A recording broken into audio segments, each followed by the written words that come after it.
So let's cultivate our motivation. We all became Buddhists, and we all took whatever level of precepts we possess, the 5 lay precepts, or one of the different kinds of monastic precepts. We did all of this for a reason. And it's important that we're very clear on our reason for becoming Buddhist and becoming a follower of the Buddha. So it isn't to get fame or glory or become renowned in Buddhist circles. It's not to receive offerings or to feel like we're special or privileged in some way. It's not to exert power over others. But our motivation was always grounded on seeking liberation, seeking full awakening. So we have to constantly check our mind and make sure that remains our guiding motivation, and that we don't allow any of the 8 worldly concerns to sneak in and sabotage our spiritual practice.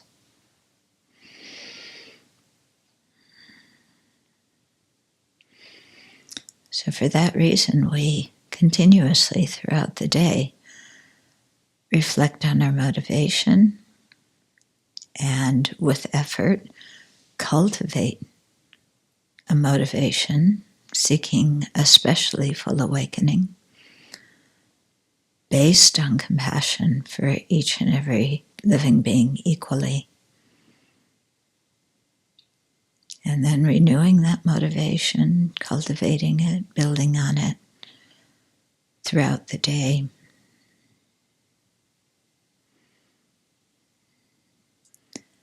And so that's what we're doing now as our motivation for spending the evening together and reading His Holiness's text.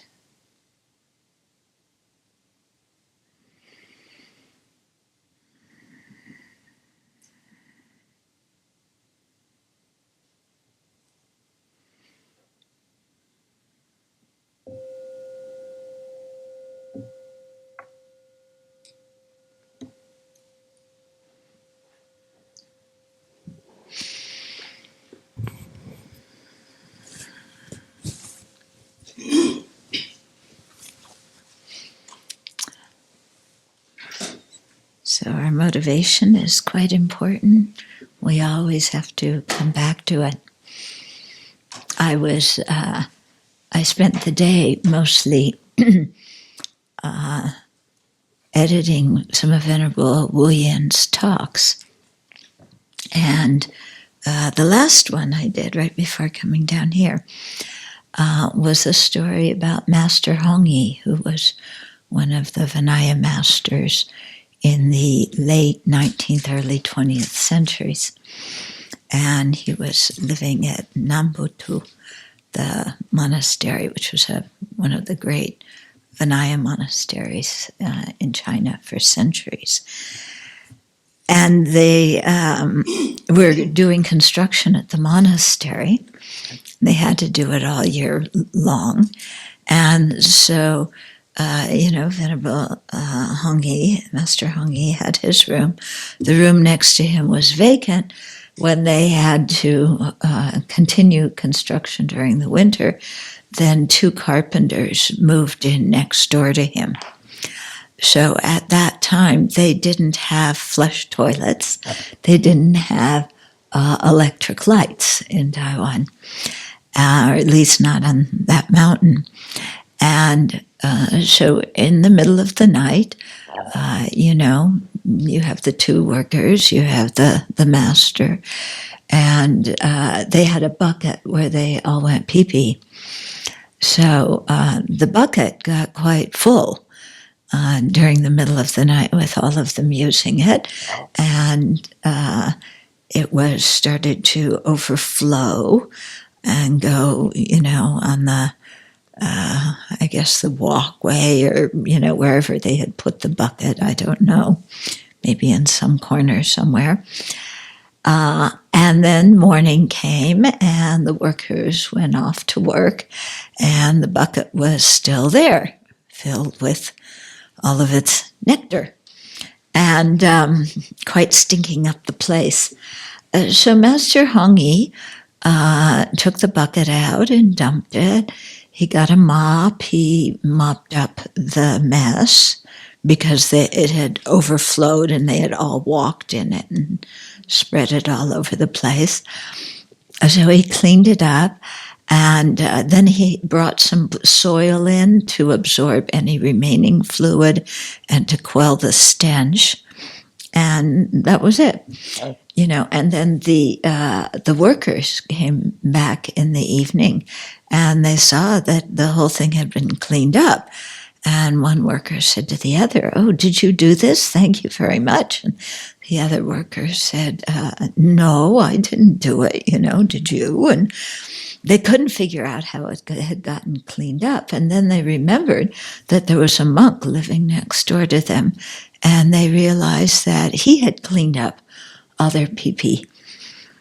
And they felt very ashamed, that had happened.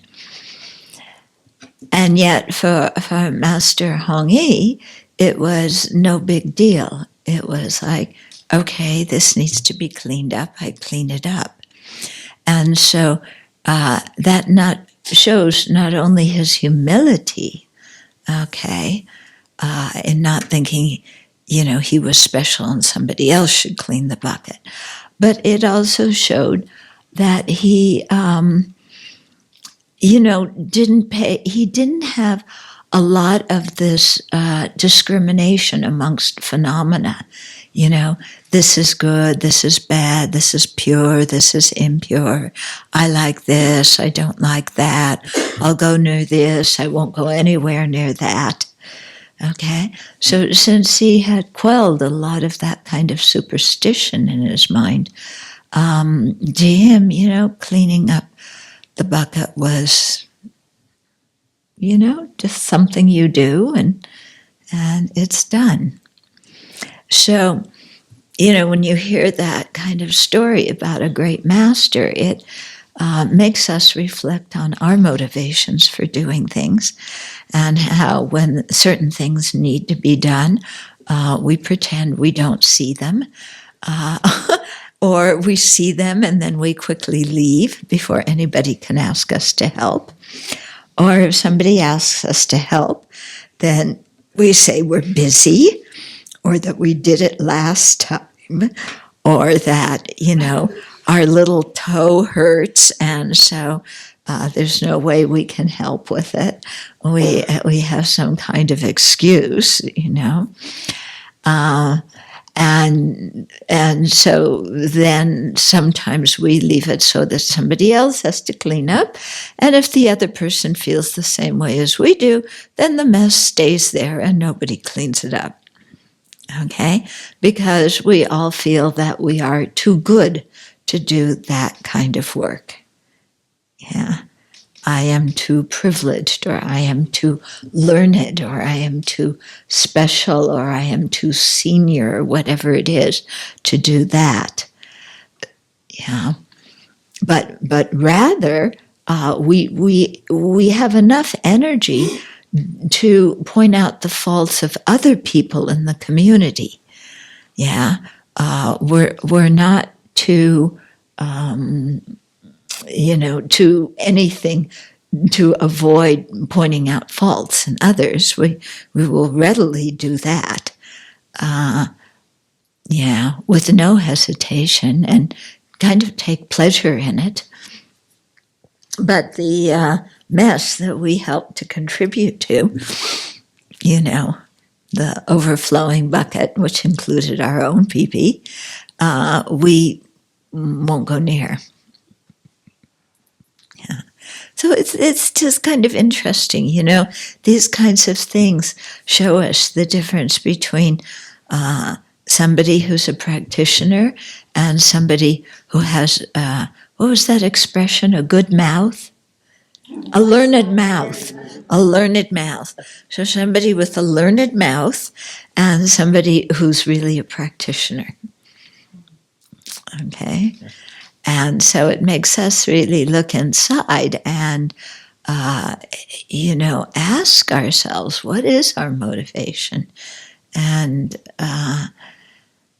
you know, are we really seeking enlightenment, or do we just seek enlightenment when we're comfortable by our mouth, but then when there's something we don't want to do, then we seek enlightenment, but somewhere else, you know, not doing what is in front of our nose. Okay, so it's just something to think about. I like these kind of stories, you know, that they, yeah. I'm definitely on the side of the carpenter, not on the side of the master. So there's some work to do.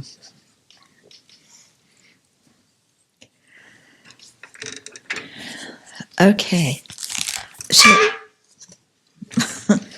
okay. So I want to make sure I'm in the right place. It's marked here, page 57? Yes. Okay. Yeah, the intelligence, the ability. Okay, so this is the section that talks about working with afflictions, and it's in the chapter about mind and emotions, which is in the book Approaching the Buddhist Path, which is volume 1 in the series of the Library of Wisdom and Compassion. Okay, so in this section, we've begun talking about how to work with different afflictions, how to deal with the mind and calm the mind. Okay, so we finished in the middle of this section last time, so we're starting in the middle. Okay, so intelligence, the ability to precisely discriminate or analyze the characteristics of an object, is another mental factor that can increase or decrease the force of an emotion. When corrupted, intelligence incorrectly understands how things exist and creates more problems for us.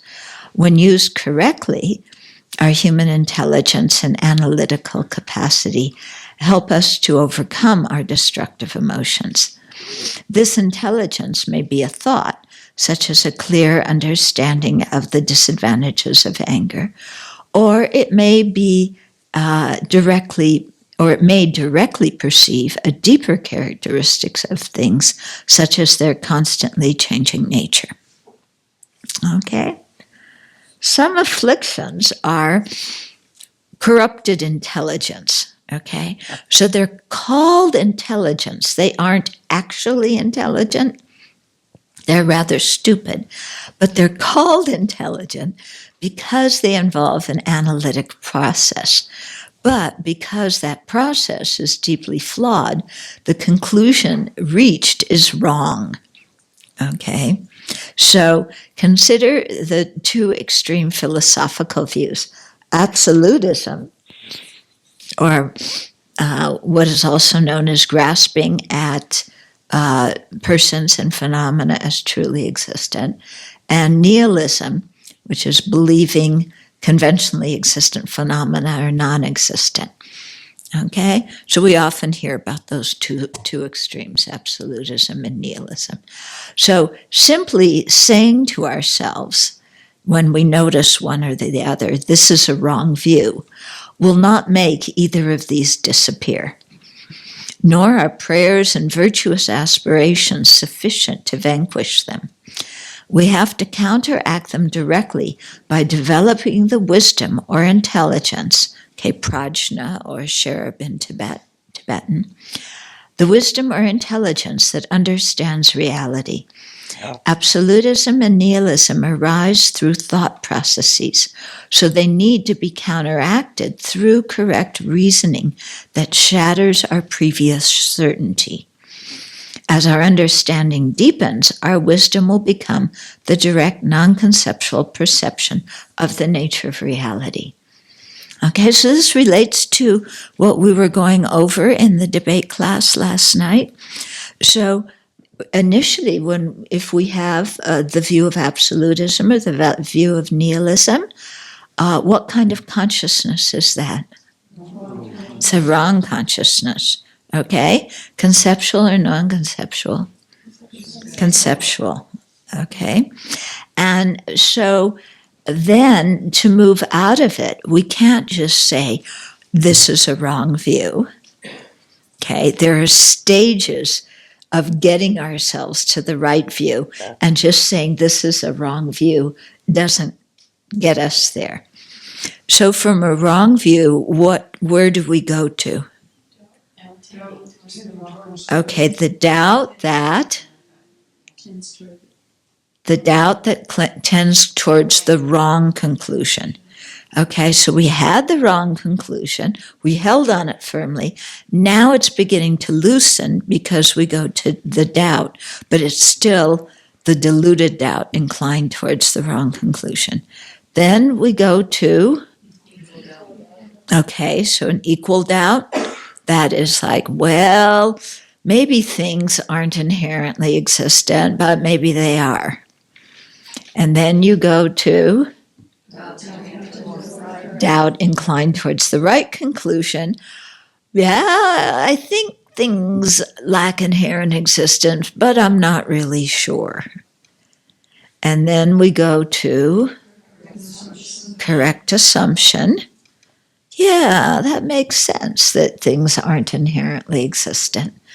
So it makes sense, but we haven't really grokked it. If you know what grok means, okay? Yeah, we haven't, it hasn't gone into our bones. Yeah. Then where do we go from correct assumption? Yeah, to inference. So, the correct assumption can say the whole syllogism. All persons and phenomena are empty of inherent existence because they are dependent arising. Or because they are not produced by self, other, both, or causelessly, when's breakfast? Our wise mouth again. Okay, so it's going to take us a while to get the inference. Then from inference, we get to a direct perception. Okay, a yogic direct perception. Okay, and then does one moment of a yogic direct perception banish it forever all at once? No, we need to meditate repeatedly, and drench our mind in the correct view, so that it can actually overcome once and for all the ignorance grasping true existence, as well as the seeds of that ignorance. Okay, and then we attain liberation. Is that the end? No. What do we need to do after that? Eliminate their obstructions to omniscience. Yeah. To eliminate, The cognitive obscurations. Yeah. So to eliminate the cognitive obscurations that obscure us from attaining omniscience. And what are those cognitive obscurations? The latencies of ignorance and the afflictions, and then the dualistic appearance that they cause. Okay? So, it's set up in a sequence, and we have to follow that sequence. And knowing what the sequence is very helpful, because then we can go in the right direction and we can kind of chart where we're going and if we're, kind of getting there. And we won't get all elated if we have some unique experience for a moment in our meditation, thinking that we're near enlightenment. Okay, but we'll, still have our feet on the ground. So it's helpful to be aware of the mental processes that lie behind emotions. We may have habitual ways of interpreting events that make them appear threatening or desirable when they are not. Okay, so our MO, our habitual lens through which we view things that we're often not aware of at all. Okay? And this makes things appear threatening or desirable when in fact they aren't. Okay? So an example of making things threatening is if our habitual thing is to feel like, oh, I'm weak and others are strong and they're not to be trusted, they might harm me. So if that is our usual view of things, then that's what we see around us. Yeah, so it might be something like that, or maybe our usual view of things is, here's all these people, they're really wonderful. I wonder what I can get out of them that will make me very happy. So this one isn't afraid of people. This one wants to get something out of them that will make us happy and, maybe make them happy too. Okay, so we approach people that way, and then that's how we see them. That's what they mean to us. Okay, so we have these different ways. I just gave those as examples, but we each have to check inside of ourselves and see, what is our habitual way of viewing people or viewing situations? And, if we find that our habitual way of viewing things is actually pretty mistaken and erroneous and causing problems, then we need to retrain our mind so that we see people and situations in a very different way. Okay. So if we have those false ways of interpreting events, we can consciously begin to change our interpretations and thus change the emotions that result from them. This is the theory behind the thought training teachings, such as those describing how to transform adversity into the path to awakening. And so that comes in the chapter a little bit ahead on the 8 verses of thought training. And that's what we're trying to do with the 8 verses, is train our mind in a different way of perceiving things. Yeah, because our habitual way of framing things now is wrong, and it makes us pretty miserable. And it gets us stirred up, and then we stir other people up. So we, need to really habituate ourselves to a new way of seeing things. Okay? And so, that can sometimes be, for example, if we have this habit of being suspicious of other people, we need to do some serious work on the kindness of others so that we can trust other living beings. Because if we don't do that kind of work and begin to see the kindness of others, then we may say, oh, sentient beings are kind and they've been kind in the past, present, and future, and I'm in debt to them for all their kindness. But we're still looking at them with suspicion. Okay, so we need to look at this. For example, a colleague offers to help us with a project, and we think, why all of a sudden does he want to join in? Does he want some of the credit for himself? Or maybe he wants to slow my work down so that our boss will be upset with me. Okay? So this is not uncommon, is it? This is not uncommon, and I'm sure this happens in many workplaces. Okay. Yeah. In fact, have any of you ever had that kind of idea? All you innocent angels. Yeah. Who just have to endure other people's stuff. Oh, one angel who's honest. Yes. I used to have the really bad habit of wanting to co-opt projects because I thought I was going to do it better than the other person. Mm-hmm. Yeah. Okay, so if we can nose our way into something and get some credit, yeah, then let's do it, right? And if there's a project and we really don't feel so confident that we can do a good job, then let's get somebody else involved. And then if it doesn't turn out so well, then we go scot-free and the other person gets the blame. Yeah. I appreciate your honesty. Yeah. Because unless we can be honest about this, then there's no way we're going to change. Okay.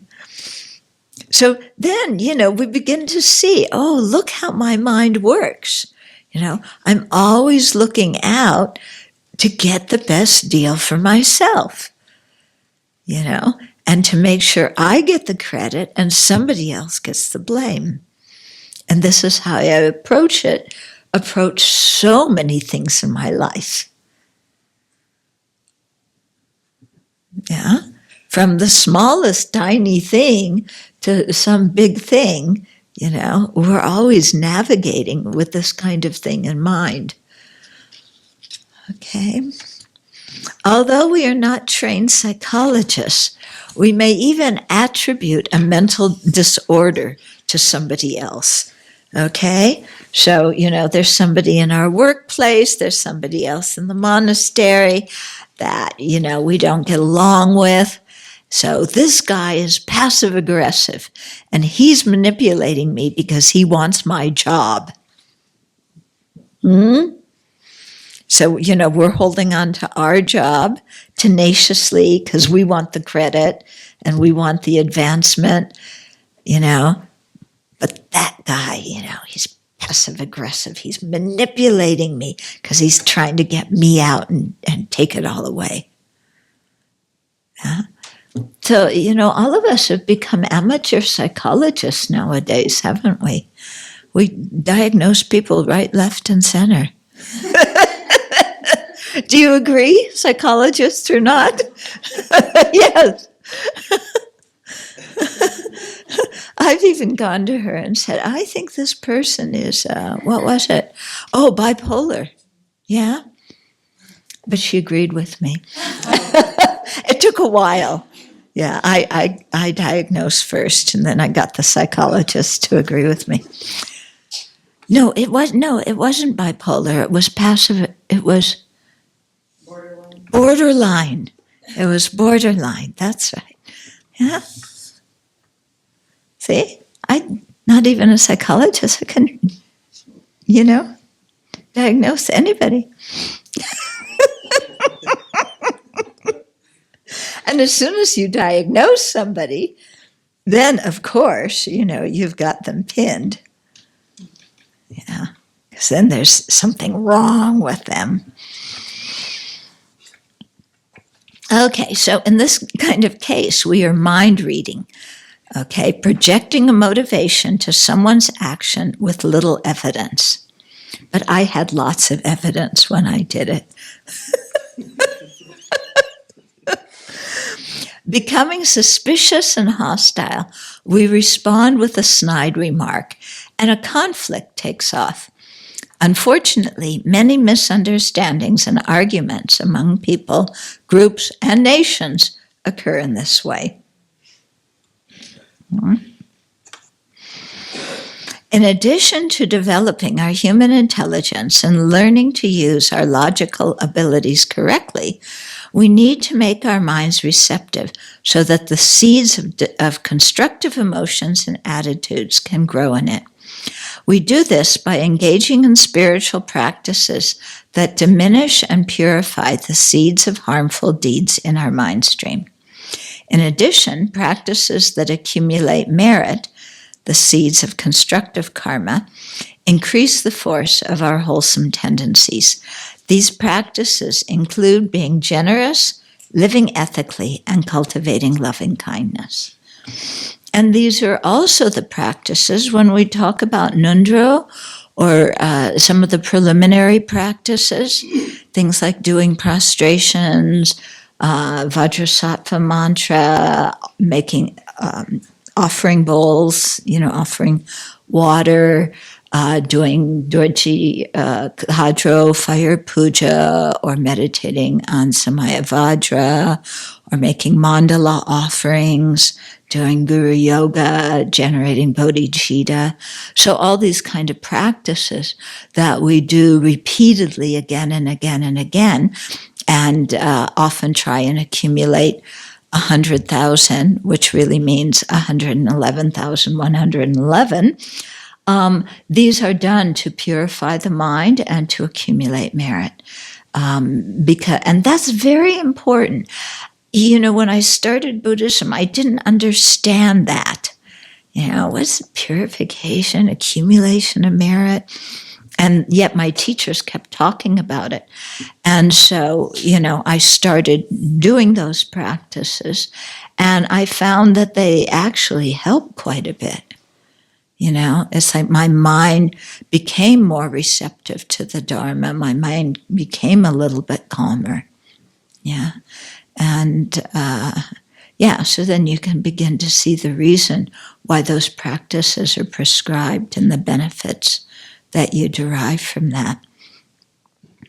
I think my teachers somehow, well, at least the first Nundro, what Rinpoche did is he asked me, he had a very small picture, like 8.5 by 11 size, of the 35 Buddhas. So you can imagine how small each of the 35 Buddhas were to fit on that paper. And it was like a photograph of a line drawing. And he asked me to paint them, including painting the halos around them. So I was supposed to paint on something that was like a shiny photograph surface, these tiny figures. Okay, so so I was painting them, and then I started getting interested. Well, who are these Buddhas? Because I had to paint them all different colors, and they each had different hand mudras and thinking, and so on. And I said, who are they? What do they represent? What's this photograph all about? And so then, when I heard the explanation, having done this work on them, I thought, I think I want to do that practice. Yeah. So you can see the skill that my teacher had in getting me interested in doing it. Because I'm sure if he would have just come and said, do this, like, what? Yeah. Yeah.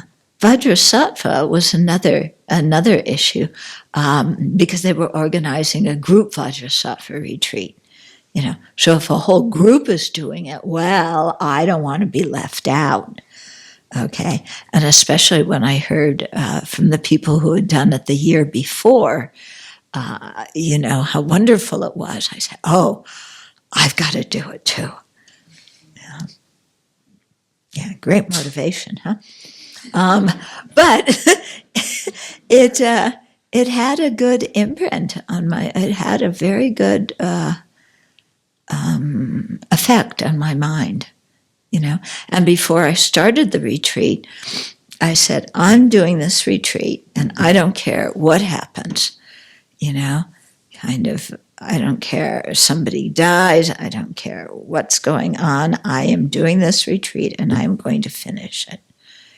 And so that was a very strong determination. And it was good because it carried me through and I finished it. Yeah. And despite being in the middle of the monsoon weather where everything smells like mold and mildew, and in spite a scorpion falling from the ceiling and landing right next to me. Yeah. Interesting things happen when you purify. Okay. Learning how to consciously direct our thoughts in a more positive way is essential for counteracting afflictive mental states. Repeating, anger is awful, may it disappear. Compassion is so wonderful, I wish I had it, isn't sufficient to transform our minds. Praying, Buddha, please inspire me to be compassionate. Or Buddha, please get rid of my afflictions. Without our cultivating the causes, won't work either. To be free of our anger, we must contemplate the kindness of others and train our mind in forgiveness and in love by practicing the meditations that evoke these virtuous emotions. When thinking about the value of compassion and requesting inspiration to develop it are useful, the real work is to contemplate the benefits of compassion and then practice the series of meditations to generate it. In our daily lives, too, we must repeatedly bring compassion to mind when we interact with others so that it becomes habitual. Okay, so we do all sorts of prayers, in our daily practice. And tomorrow we'll be doing the Lama Chopa, and we keep bugging the Buddhas. Buddha, please inspire me to have this. Please inspire me for this. Please inspire me. Yeah. And so we're always bugging the Buddha, to inspire us. But do we sit down and do the meditations to develop those qualities or to gain those understandings? Okay, so that's what His Holiness is really hitting at here, that it's nice to aspire and to recite the prayers, and that puts good seeds in our mind, but we have to do the work.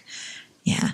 It's the same of, like, oh, may that overflowing bucket of pee-pee be cleaned up and the area be immaculate. Yeah, wonderful aspiration. And then we don't do anything. Okay. Compassion broadens the scope of our mind and makes it more accepting and inclusive of others. That's true, isn't it? Yeah. And we just change our mind by cultivating compassion, and our whole way of relating to other people and to ourselves changes. Yeah, quite noticeably. We're more accepting of ourselves and others. We're more inclusive of other people. Not so judgmental. Destructive emotions such as attachment and anger usually focus on one person or one class of people, whereas compassion can be extended to all living beings. The object of our compassion doesn't need to be someone we have met, because we already know that everybody wants to be free of suffering and seeks happiness. When our mind is unhappy, compassion and love uplift us. Okay, so His Holiness is doing his sales pitch for compassion here. Yeah, this is one of his foremost topics that he's constantly talking about again and again. Yeah. The best offering to make to all the Buddhas is to abandon harming others physically, verbally, and mentally. Unlike afflictive emotions, virtuous mental states do not have self-grasping ignorance as a support. So cultivating the wisdom that overcomes ignorance won't harm our virtuous emotions. If anything, it will eliminate obstacles to generating them. If we really care about ourselves, will generate an altruistic intention because it gives us encouragement, enthusiasm, resilience, and a good heart. So a wisely selfish person is altruistic. Okay? So we need to really think about this, okay? That how, when we have compassion and altruism, it makes us, inside of ourselves, we feel encouraged, we feel enthusiastic, we're resilient, we have a good heart. Those are all qualities we want to develop, okay? And so when we feel, kind of down, or we feel confused, and we want to feel these good qualities, or these certain kind of attitudes on life, then what do we need to do? We need to meditate to cultivate compassion. To cultivate compassion, what do we need to think about? Kindness of others, the suffering that they experience. Okay? So that's it in short. You can do all the bodhicitta motivations, but definitely those two. Okay? And then, we come out of it feeling encouraged, enthusiastic, resilient, and open-hearted towards others. And that's a much nicer feeling than feeling shut down and judgmental and, like that. Habituating ourselves to constructive perspectives is one of the purposes of the gathas, or short phrases used in the mind training practice. For example, while cleaning the dishes or washing the car, we think, I am cleansing away my defilements and those of all other sentient beings. When going upstairs, we think, I will lead all sentient beings to awakening. And when going downstairs, I am willing to go to suffering abodes to benefit sentient beings. In this way, neutral everyday actions are transformed into the path to awakening. Okay? So these gathas that you memorized all of them during your bhikshuni ordination. Do you still have them memorized? Part of it, yeah. But if you learn these, or you learn the short thought training phrases, even you don't remember all of them, if you continually, even when you're walking from here to there, or doing chores or whatever, think about these things, then you're keeping your mind in virtue. And when your mind is in virtue, your mind's going to be happy. When we don't do that, then even we're vacuuming or we're walking, our mind can very easily be complaining. Yeah. Oh, I have to walk over to go Tommy and do the laundry, and it's so cold out in the morning. Why do I have to do the laundry over there? And it's too cold. I want to do it later, but they all want it done now. So you got to walk from here to there anyway. So you can either have your complaining mind running a tale and making yourself miserable, or you can think about one of these thought training things. I'm carrying all the laundry and I'm going to wash the defilements off all these sentient beings. Yeah, how nice. Or, wow, I get to offer service to the Sangha. When they talk about creating merit, offering service to the Sangha is one of the things that creates incredible amount of merit. And here I have the opportunity to do just that. Yeah. Then you're skipping and jumping all the way to the washing machine. Yeah. But that beats, like trudging along, like, oh God, the laundry. Yeah, the whole thing depends on our thought, doesn't it? It totally depends on our mind, not on the external situation.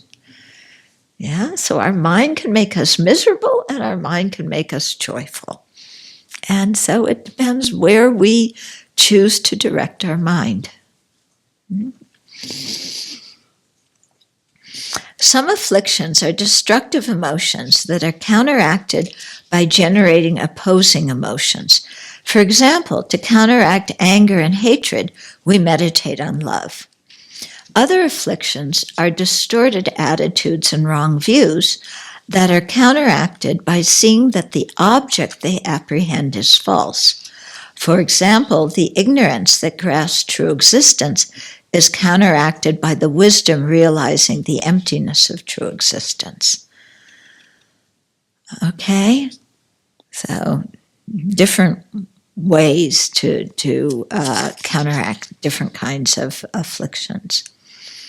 Imagination may be useful as a skillful means to counteract harmful emotions. For example, as an antidote to lust, what do? Meditate on the foulness of the body. Yeah, you don't look at porn pictures then.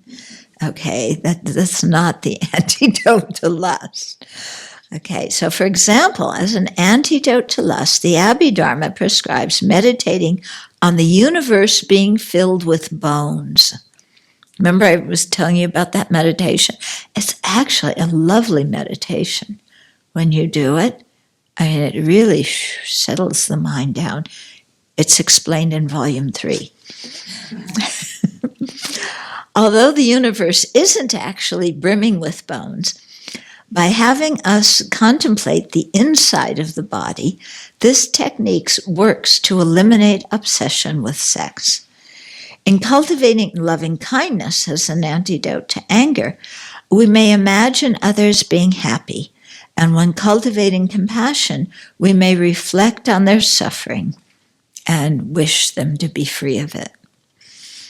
Scientists have noticed that when we imagine a situation, the same area of the brain is activated as when we actually experience that situation. Isn't that interesting? Yeah. This supports the Buddhist view of the usefulness of imagination in developing wholesome and balanced mental states. Yeah. So if you can't imagine it, it's going to be very difficult to make it happen. Yeah? And so we have to begin imagining these things and then work our way into making them happen. Applying an antidote may initially make us feel deflated, but this is not detrimental. For example, when we are arrogant, making the mind more sober is beneficial. Isn't it? Yeah. However, if we are depressed, deflating our mood is not useful. So we must evaluate our mental states, first determining if a destructive emotion is present or not, and if so, then choosing an appropriate antidote. In short, we learn to become doctors to our own mind, diagnosing our mental ailments, selecting the correct Dharma medicine, and then skillfully applying that medicine. So we need to learn, what the afflictions are. We need to learn their antidotes. And then we need to be able to identify the afflictions and apply the antidotes. Okay. Working with afflictive emotions requires a two-pronged approach. Managing unwholesome emotions and stopping actions motivated by them are important components, but they don't resolve all problems. We also need to cultivate wholesome emotions.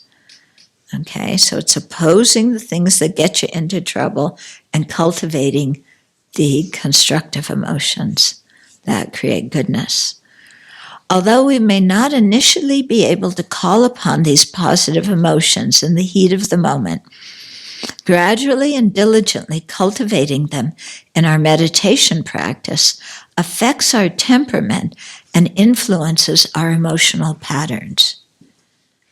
Okay? So we can't just say, oh, this is my personality, or I'm like this, there's nothing I can do about it.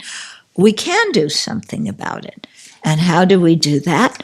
We systematically develop these emotions and systematically apply the antidotes to other ones, to emotions and views. Okay?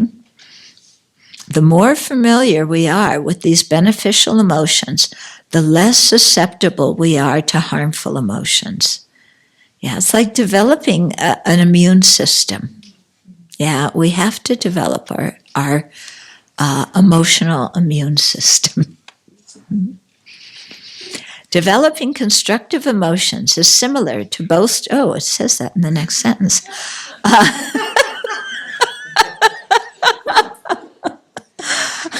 Developing constructive emotions is similar to bolstering our immune system.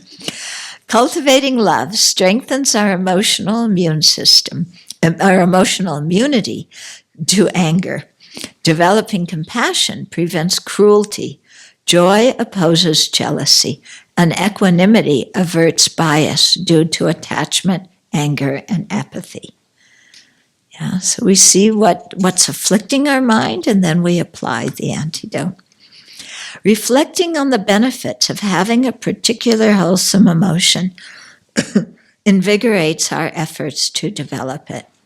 For instance, if we contemplate the benefits of seeing sentient beings as lovable and imagine the good feeling that will derive from that, we will happily meditate on their kindness.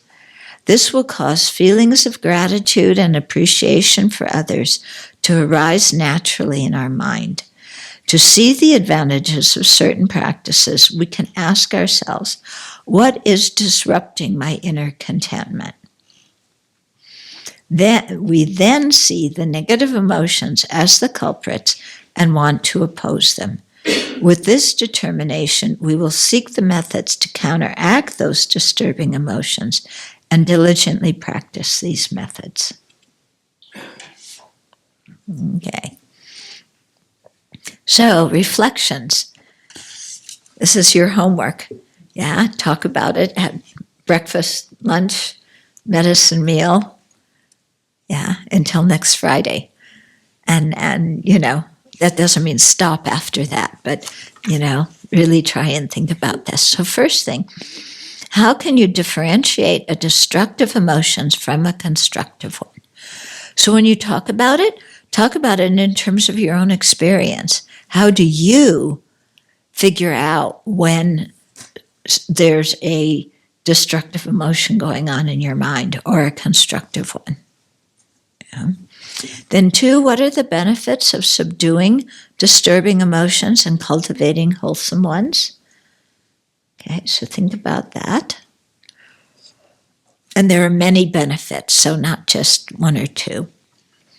And then 3, review the methods to subdue each disturbing emotion and cultivate each wholesome one. Okay? So,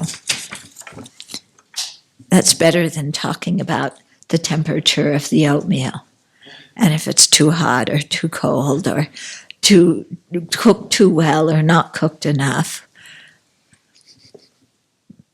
Okay. Okay, so the next section is cultivating love and compassion. To generate beneficial emotions such as loving kindness and compassion for all sentient beings, we must first have a correct understanding of those emotions.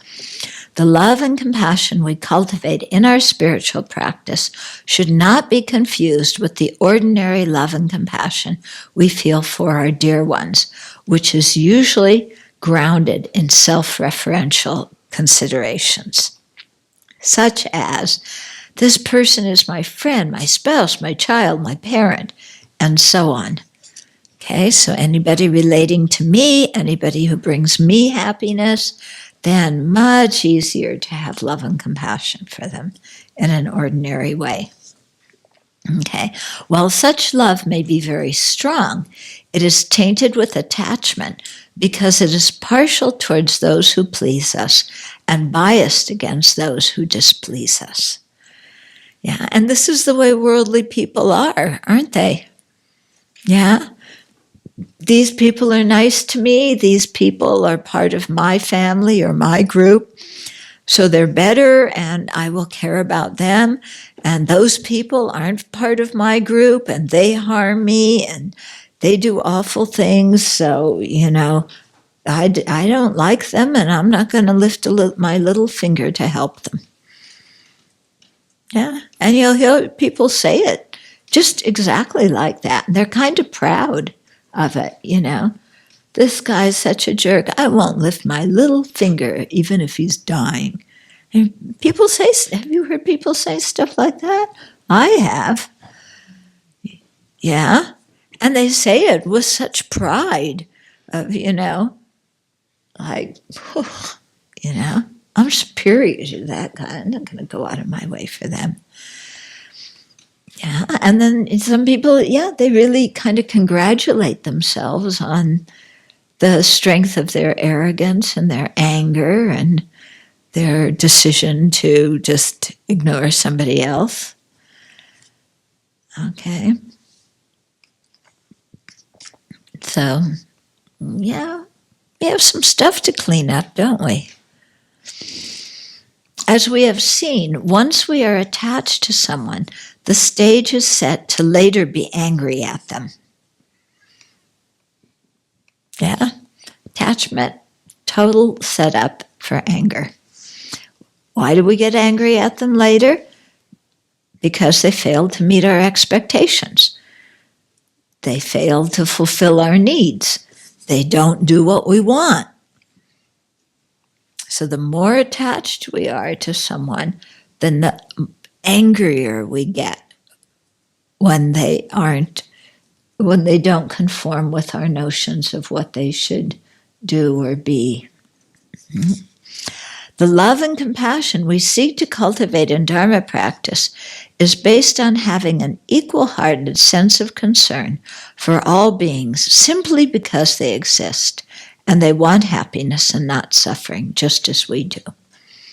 Okay? So ordinary, quote, quote, love and compassion it's based on partiality, and it has a checklist. Yeah.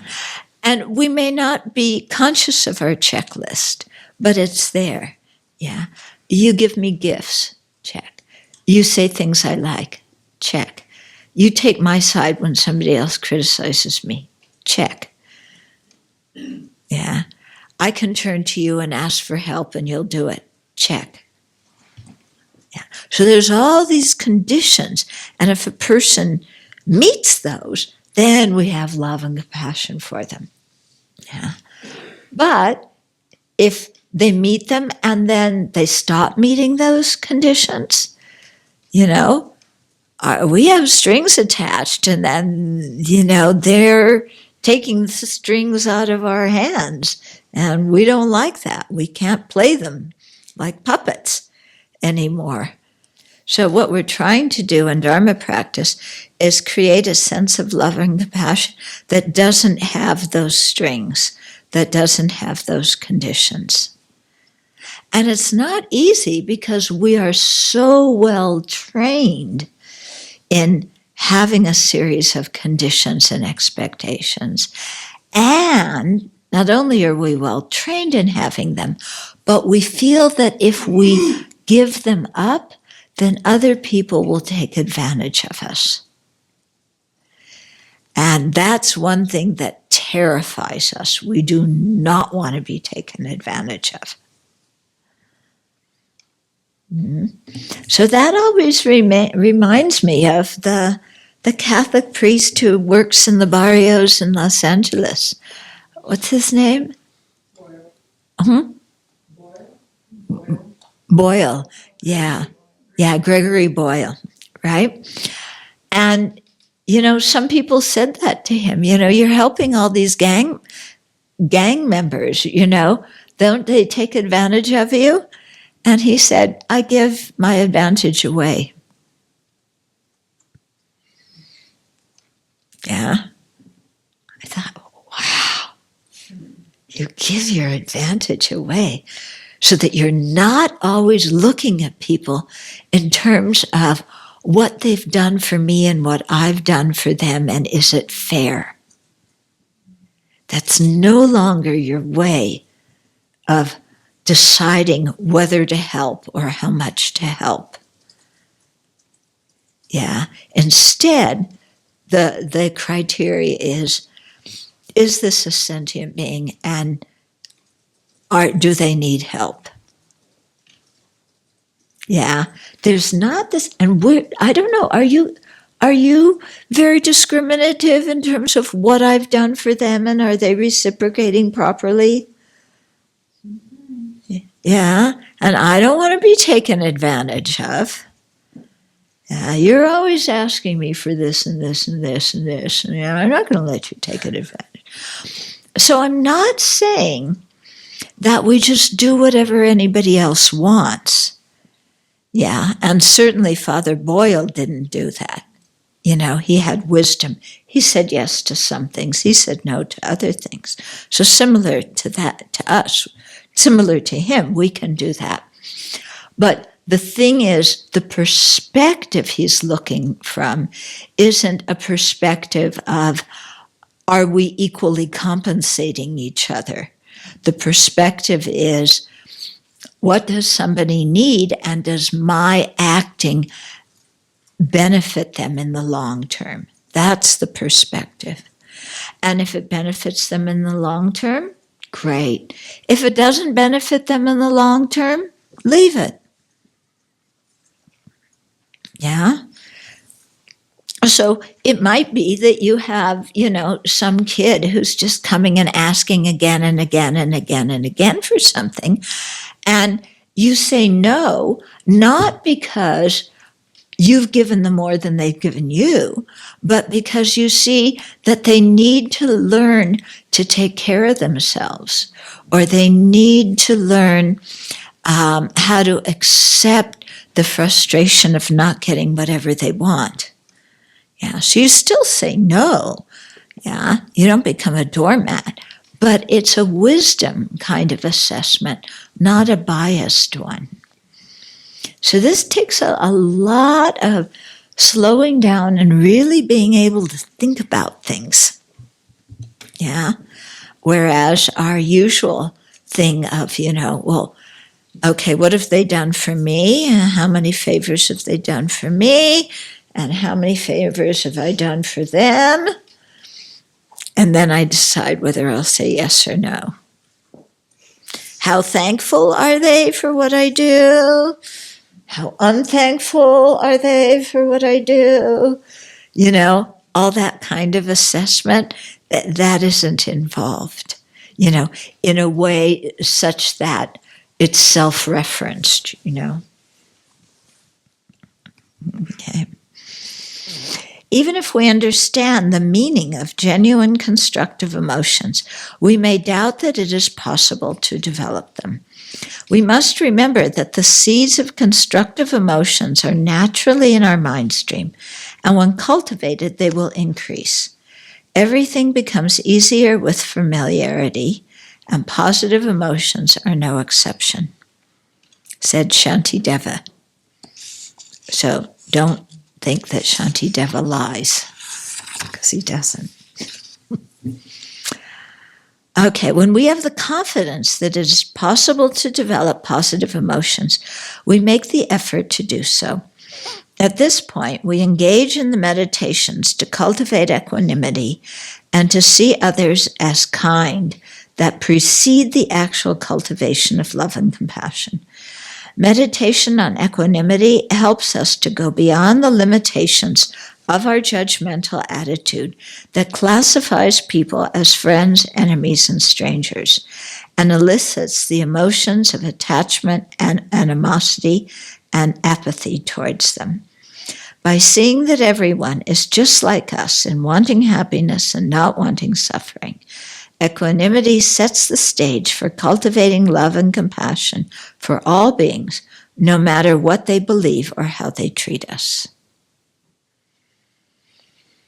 Wouldn't it be nice to look at all living beings as worthy of kindness? Yeah, even living beings that you think are horrible, to still be able to look at them as worthy of kindness. We then cultivate the sense that others are lovable, which is done by remembering their kindness to us. Here we reflect not just on the kindness of friends and family, but the kindness of all those who do their various jobs in society that enable us to have what we need. We also reflect on the kindness of those whose disruptive actions challenge us to develop forgiveness, patience, and fortitude. So for all the Sams in the world. And there's many of them, but not us. We aren't other people's Sams, are we? No. We'd never behave like they do. We now turn our attention to the expansive love. So he's giving a whole meditation here. If you aren't noticing it, go back and write out the steps because he's giving a meditation. We now turn our attention to the expansive love we seek to develop in our spiritual practice. This love is the simple wish for others to have happiness and its causes. Visualizing a variety of people, extend this wish to them and imagine them having happiness and its causes. Having done this, cultivate compassion, wishing them to be free of suffering and its causes. Do this with a few individuals to begin with, and then generalize it to groups of people and finally to all living beings. Some people find it easier to first generate compassion and imagine others being free of suffering, and then develop love and imagining them having happiness and its causes. So you can do it, those two in either order. Initially, the feelings of impartial love or compassion that arise in the depths of our hearts will last only a short while. At this level, they are still contrived in that we have to make effort to experience them. However, through habituation, the time will come, as soon as we see even a small insect, feelings of love and compassion for it will arise spontaneously and effortlessly. This new experience manifests as a result of having made an effort over a long period of time. Such mental transformation brings about an enduring change in our moods and emotions. I remember hearing a story about Lama Tisha when he was traveling in Tibet, and he would, referring to his donkey or his yak, maybe donkey when he was in India and yak once he got to Tibet, he would call them my mother. Yeah, so he was training his mind, even though he was riding on their back. This is my mother. This is my mother. Yeah, and he began to really see everybody as kind to him, like his mother, and have that kind of affection for them, like he would to his mother. Scientists and Buddhists agree that habituation is necessary for long-lasting change in our thoughts, emotions, and behaviors to occur. When we practice something repeatedly, it becomes part of our temperament. Buddhists describe this as a process of habituating ourselves with new emotional responses. Scientists explain this as building up new neural pathways in the brain. When a certain pathway associated with an emotion is well lubricated, that emotion arises more easily. So it doesn't really matter which way you see it. The important thing is to do it. Okay. Although Buddhism emphasizes cultivating love and compassion for others, we must not neglect ourselves. The happiness of others is one of our goals, so we must take care of ourselves so that we have the physical energy and mental clarity to benefit them. If we ignore our own welfare, not only will we be able unable to benefit others, but they will have to take care of us. Okay, so this isn't, advocating for this self-abnegating self thing of, I am terrible, I am unworthy of pleasure. In order to be compassionate, I have to suffer and completely ignore myself. That's not the Buddhist perspective at all. Yeah, we need to take care of ourselves. We need to be practical. We need to keep our life in order. We need to keep ourselves healthy. We need to pay our bills. We need to do all these things, because if we don't do that, then, we're going to be unable to help anybody else. And then we'll fall in bad ways. And then other people will have to come help us. Okay, so taking care of ourselves is not something that's selfish. Okay, we're worthy of compassion, and it's also very practical. Yeah. Okay, then more reflections for your mealtime enjoyment. Follow the steps for cultivating love and compassion explained above. Make your contemplation personal. Now, we could have done this and written out each point in the series to make it easy for you. But if we did that, then you wouldn't have to go back and reread it and think about it yourself and make a list of each step in the series yourself. When you have to exert that effort, then you remember it. Then it affects your mind more. Okay. Then the second point is enjoy the expansive feeling in your heart as you release anger and judgment and allow unbiased affection to arise. Just imagine that for a minute. How nice it would feel to release anger and judgment. Somebody that you just are so judgmental of. You're able to release all that anger, all that judgment. Yeah.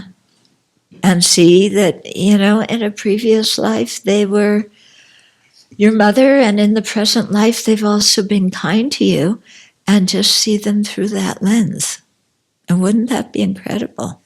So, if you need to do it for a personal, somebody you know personally, or for a government official or whatever, just try and imagine like that and see how it affects you, how it changes your feelings and your perspective on life.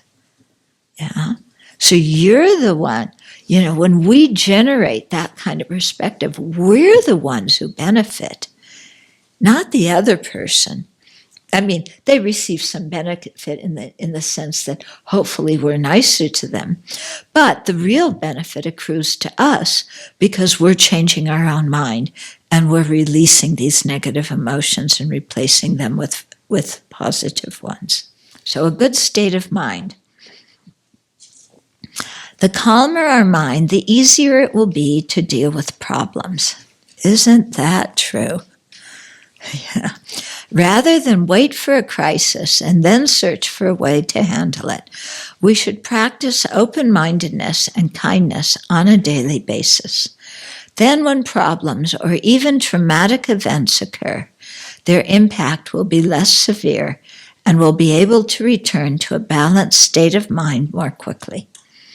On the other hand, if we indulge our bad moods, we'll feel overwhelmed when even small, unpleasant events occur. Isn't that true? Mm-hmm. Tibetans have a motto, hope for the best and prepare for the worst. Very practical, okay? It isn't just prepare for the worst. It's also hope for the best. And it isn't just hope for the best. It's also prepare for the worst, both of them. The main preparation is to let go of the self-centered attitude that magnifies our own problems and to cultivate compassion for ourselves and others. When difficulties arise, looking at them from a broad perspective is useful. Concentrating on my problems brings more frustration and unhappiness, while recollecting that everyone faces difficulties puts mine in perspective. In addition, if we see difficult circumstances as a challenge to rise to our potential and as an opportunity to call forth our compassion, we'll be more effective in managing a stressful situation and contributing something useful to it. In this way, our life will be worthwhile and our mind will be relaxed and open. In the next few sections, we will discuss some mental states and situations that people frequently see as troublesome: fear, depression, acceptance, comparing ourselves with others, and disagreements and conflict, and ways to train our mind to address them effectively. I think these teachings provide a huge relief to the idea that we have fixed personalities that we can't change. Yeah. Because that's at least the way in which I was raised to believe, not in just a bad sense, but in a good sense of you have these good qualities that they're fixed. But the flip side of that is also you have these faults that are fixed and you fit into this type of person that then everyone else knows how to relate to you in that way. And it can encourage you and you have this confidence about these good qualities, but also this sense of powerlessness that you're trapped by these faults that there's no way out of. So the idea that if you practice something, it becomes part of your temperament. It's like, wow, the world opens. Yeah. Yeah, it really opens the door, doesn't it? And you see how, we all like these little personality tests, are we type A? Are we type B? Are we, what kind of emotions do we feel this way and that? And we do tend to just say, okay, this is my personality. I was born like this and there's nothing I can do about it. And that attitude is so incorrect and self-defeating. And 2 comments. First, when we were going over the part about neural pathways, creating new neural pathways, what came to mind is I don't know if I'd be able to do that without living in a monastery. I mean, it would be so difficult. I think that's the point. This whole environment is supportive of developing new ways of thinking. Yeah. So I see it as kind of indispensable for my own practice. Yeah. And that's actually a good point, that we have to put ourselves in good situations. Yeah.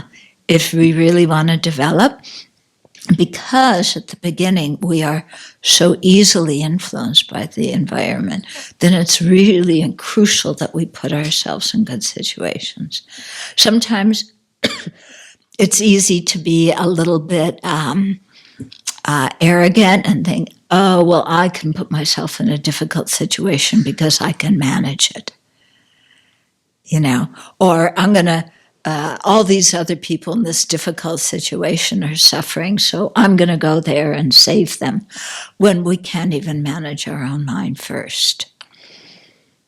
Okay, so we really have to assess where we're at and what we're capable of accurately, and then make decisions in terms of what situation we put ourselves in, when we reach out to others, when we maybe don't do it ourselves but refer them to somebody else.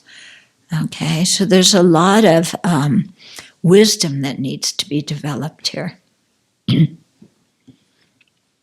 And then the reflection on releasing anger and judgment and allowing unbiased affection to arise.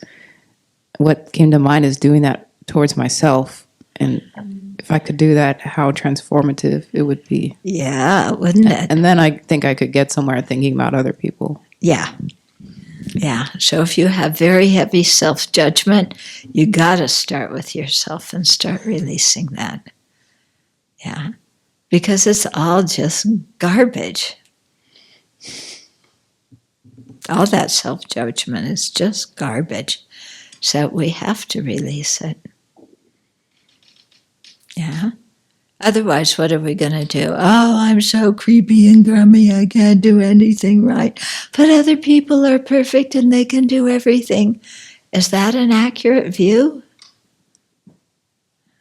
That's not accurate. Mm-hmm. Could you please further explain what it means to indulge in our bad moods? Indulging seems to imply wanting it, whereas bad moods seem to overcome us. Well, that's the thing. Bad moods seem to overcome us. But we have to check, do they really? Do they really overcome us? Or am I, for example, getting angry, but instead of applying an antidote to my anger and thinking about the situation in a different way, I instead ruminate on they did this to me and then they did that to me, in which case my bad mood gets worse. Okay? So we have, we say, oh, our bad mood overwhelms us, as if we have no choice in the matter. And what I'm saying is, when we are able to really look at our mind closely, and this comes through doing your practice and watching how your mind works, then you can see that it isn't that the bad mood just comes and crashes on us and we're totally powerless. It isn't that at all. There's something happens. Our mind makes up a story, our habituated perspective steps in, we tell ourselves how awful it is, okay? And in that way, we deepen the bad mood. Whereas if something happens that we don't like, if we can immediately go, okay, I didn't get what I want. Actually, that's quite good for me, not getting what I want. Yeah? I feel like I'm a princess and the whole world should revolve around me and I should get everything I want. And here, I didn't get what I want. And that's actually very good for me. It's good for my Dharma practice. So you think like that immediately? Then no bad mood. Yeah? Then you don't have any bad mood. Whereas, if, something happens and then you start, they said this and then they must think that and then this other person saw that and they're going to think this and they're going to comment on somebody else too about that and then my whole reputation and this, that, and then this person will do that and that one will do this. And boy, we're off and running. And we say the bad mood overwhelmed us, but we participated. Yeah, we participated. Okay. But we really have to slow down and be able to watch how these mental states develop in our mind, and then we can see that, there are ways to stop them there. It's also interesting how if something bad happens to us, the reaction of those around us, if they focus on it and, it's terrible and that helps to drag you down versus, these are the things that happen. And then you have more of a balanced perspective of it. Mm-hmm. And, it's just, things happen. Yeah. And so those around us, how they react to whatever befalls us is also interesting and can be powerful. Yeah. And that starts even when we're young. Have you noticed little kids? They fall down, then they immediately look at mom and dad. And depending on how mom and dad react, then they know whether they should cry or not. Sometimes they're generally hurt and they cry, but other times it's just, okay, Mom, Dad, did I do something that is cry-worthy? And then they cry. Or do I do something that's not cry-worthy? Okay, I don't cry. Yeah, quite influenced by other people. That's why I like to joke about it, when something happens. And you saw, like last night, I said, okay, I want some pity, because if I joke about it, then it releases the whole thing. Yeah. I've been noticing more and more lately how I feed my own anxiety. And it's like I am so used to being in an anxiety mode that even if there is no reason for it, I find myself sort of revving myself up, like for the most minor thing. Yeah. And and sometimes it's, even though I notice it, it's kind of hard to stop sometimes, because that's where my mind wants to go or likes to go, or feels like it's the normal place to be at. And so some of the things that I am trying to figure out is, how do I cut that? How do I not allow myself to go so much into it? And so it's interesting to see. Yeah. And I think especially with anxiety, you're also going to have a biochemical reaction in your body and certain hormones or enzymes or whatever. And then you get used to how that feels in your body. And so then, like you say, even though everything's going along okay, I don't feel right even in my body, because I'm not having that biochemical response. So I better kind of rev up my anxiety mind to get that going. Yeah. And if you can begin to notice that, and at that moment say, oh no, I don't need to rev myself up. Yeah. I might get used to that feeling of whatever it is. I don't know the chemicals that are, doing it. I might be used to that, but it's not actually a pleasant feeling. Yeah, it's really not actually a pleasant feeling. So I can change that pattern. I can change that habit.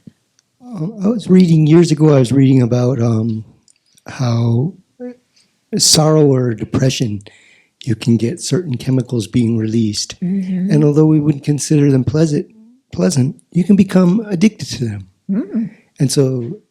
And I see that as how we are so addicted to our own suffering. Yeah. Because it's familiar. Yeah, it's very familiar. Yeah. I remember so clearly one of the people at DFF, when I was the teacher there, saying to me, because he suffered from depression, and he said, the one nice thing about depression is that you always know what tomorrow is going to be like. And that brings a sense of predictability and security. Yeah. Yeah. Yikes. Yeah. But this is somebody who had fought depression for a long time and said that. So, yeah, our suffering does become familiar. Yeah. And then when we try and overcome it, we feel lost. Who am I?